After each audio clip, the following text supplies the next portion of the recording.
Bonjour à tous et bienvenue dans la suite de cette formation ChatGPT, le modèle de langage qui va vous permettre de monter en compétences dans plusieurs domaines tels que l'informatique, la programmation, les mathématiques, la biologie, la culture générale et bien plus. Aujourd'hui, nous allons voir en fait ce qui fait un bon prompt, ce qu'on appelle désormais le prompt engineering. En fait, le prompt engineering est un processus de conception et d'optimisation du prompt à l'aide de modèles PNL comme ChatGPT. Il s'agit en fait ici d'élaborer l'invite ou alors le prompt comme nous l'avons mentionné de manière claire, concise et efficace afin afin d'obtenir des résultats également sautés.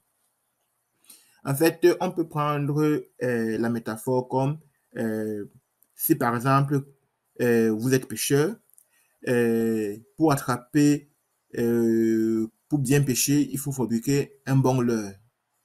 Voilà. Et c'est la même chose avec ChatGPT, c'est-à-dire que pour obtenir de bons résultats, bah, il faut concevoir un bon prompt. C'est exactement ça. On peut donc dire qu'un bon résultat dépend de tout des données sur lesquelles le modèle a été entraîné, de ses paramètres et d'une bonne formulation à la requête. Puisque nous ne pouvons contrôler qu'un seul des éléments, voici en quoi consiste donc une bonne formulation. Cette bonne formulation se repartit en six groupes. Et comme je le disais, nous ne pouvons contrôler qu'un seul élément. On ne peut pas contrôler la manière dont l'outil a été programmé. On ne peut pas contrôler la manière dont l'outil doit réagir. On ne peut contrôler que ce qu'on demande à l'outil. Donc, c'est notre prompt. Donc, pour ce faire, pour concevoir dans un bon prompt, il faut être le plus clair possible et le plus concis.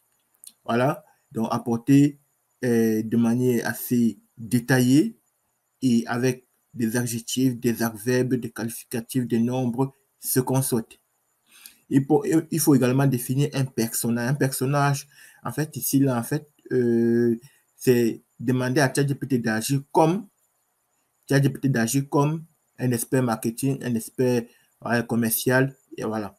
Apporter des informations et des exemples. Dans votre prompt également, vous pouvez apporter des exemples et des informations qui vont orienter ChatGPT dans sa formulation du résultat. Lui assigner une tâche spécifique, bien évidemment que il faut déterminer, il faut dire à ChatGPT la tâche qu'il doit faire. Voilà. Donc, il ne suffit pas d'apporter des exemples et des informations. Il faut lui dire, en fait, je veux que tu fasses ceci.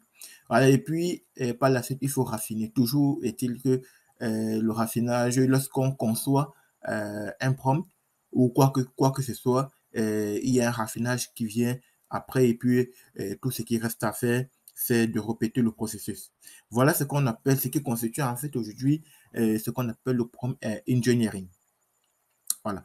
Donc, du coup, ici, je vais passer aux différentes étapes qui vont constituer, en fait, qui vont constituer ce prompt engineering, à concevoir ce prompt engineering et à définir le problème ou l'objectif, utiliser les mots et expressions clés, comme je le disais précédemment. Il faut utiliser les mots-clés pertinents, voilà, et rédiger le prompt, tester, évaluer et répéter.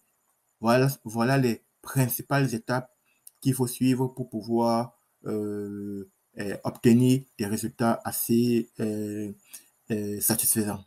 Voilà donc, je vais m'arrêter là et voilà donc ce que j'ai voulu voir avec vous dans ce cours et on se donne rendez-vous pour un prochain et pour très bientôt. Et n'hésitez pas à liker, à commenter et à partager. Voilà, et inviter les uns et les autres à se former. Je vous remercie et vous donne rendez-vous pour très bientôt. Merci.